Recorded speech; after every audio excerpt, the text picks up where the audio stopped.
Saudaraku yang terkasih dan yang dikasihi oleh Kristus Yesus Tuhan kita,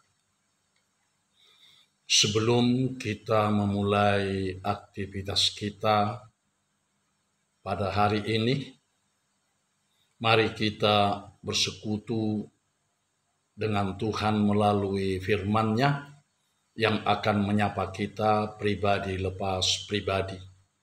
Kita berdoa.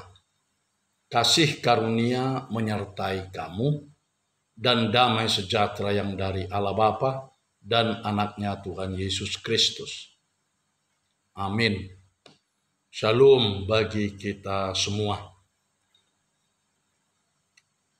Renungan bagi kita pada hari ini, hari Selasa, tanggal 5 Oktober 2021, tertulis dalam surat Rasul Paulus kepada jemaat di Roma, yaitu Roma pasal 8 ayat yang ke-31. Demikian dikatakan di dalam firman Tuhan. Sebab itu, apakah yang akan kita katakan tentang semuanya itu? Jika Allah di pihak kita, siapakah yang akan melawan kita? Hingga di sini pembacaan kita akan firman Tuhan.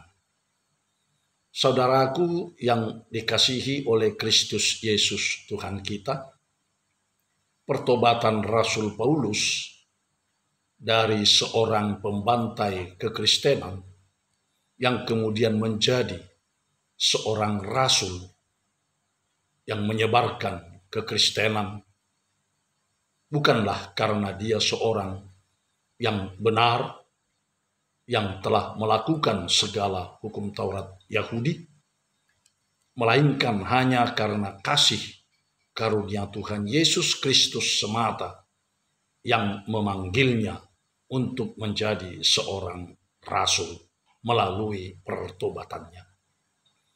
Dan ini menjadi pengalaman spiritualitas dalam kerohaniannya. Dari pengalaman spiritualitasnya inilah Paulus pun bertumbuh dalam iman kepercayaannya, lalu merefleksikan secara teologis dalam hidupnya, dan kemudian menjadikannya sebagai landasan iman dalam segala khotbah, ajaran, dan pandangan teologinya. Saudara yang dikasihi oleh Tuhan kita Yesus Kristus, demikianlah Rasul Paulus dalam suratnya ini mengajarkan bahwa kita juga diselamatkan bukanlah karena kita melakukan hukum Taurat, tetapi kita diselamatkan hanyalah karena kasih karunia Tuhan Allah semata di dalam Kristus Yesus, anaknya yang telah turun ke dunia ini. Dan bukan karena kita melakukan apa yang dituntut oleh hukum Taurat. Di dalam kasih karunia Tuhan Allah itulah kita diangkat menjadi anaknya dan pewaris kerajaan surga.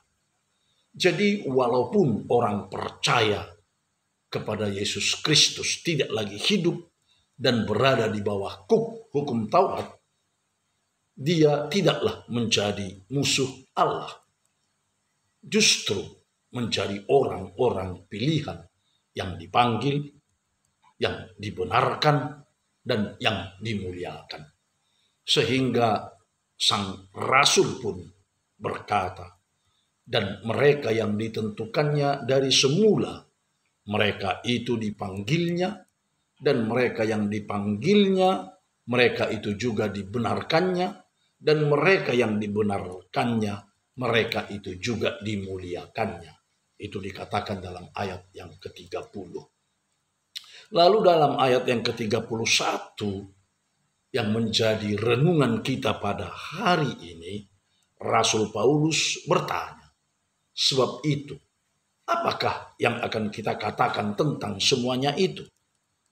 Artinya, jika Allah bertindak dan berbuat demikian terhadap orang yang dikasihinya, yang hidup dan beriman kepada Tuhan kita Yesus Kristus, apakah yang akan kita katakan? Apakah kita menjadi musuh Allah yang akan dibantai atau dimasukkan ke dalam maut atau kematian yang kekal? Sebab jika Allah di pihak kita, siapakah yang akan melawan kita? Jika kita hidup di dalam Kristus, kita bukanlah musuh Allah. Justru kita adalah anak-anak Allah, yang berarti Allah ada di pihak kita. Jika Allah ada di pihak kita, tidak mungkin kita akan menjadi musuh Allah. Justru menjadi sahabat Allah.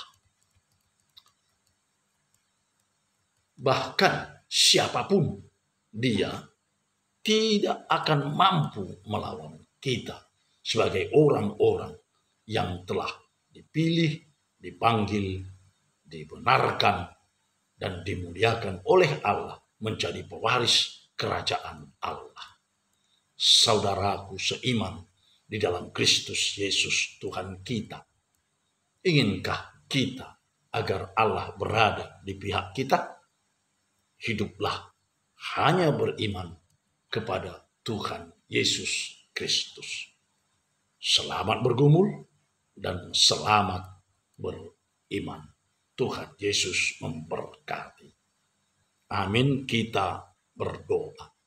Terima kasih Tuhan atas firman yang telah menyapa kami, yang memberi jaminan kepada kami bahwa dengan hidup beriman kepada Kristus Yesus, Tuhan dan Juru Selamat kami yang hidup, maka Engkau ya Allah berada di pihak kami. Dan takkan ada yang menjadi musuh kami. Karena Engkau ya Tuhan sendiri yang akan bertindak untuk membela kami. Terima kasih juga Tuhan untuk hari ini yang telah Tuhan berikan kepada kami. Dan ajar kami Tuhan untuk menggunakan hari ini yang sesuai dengan kehendak-Mu.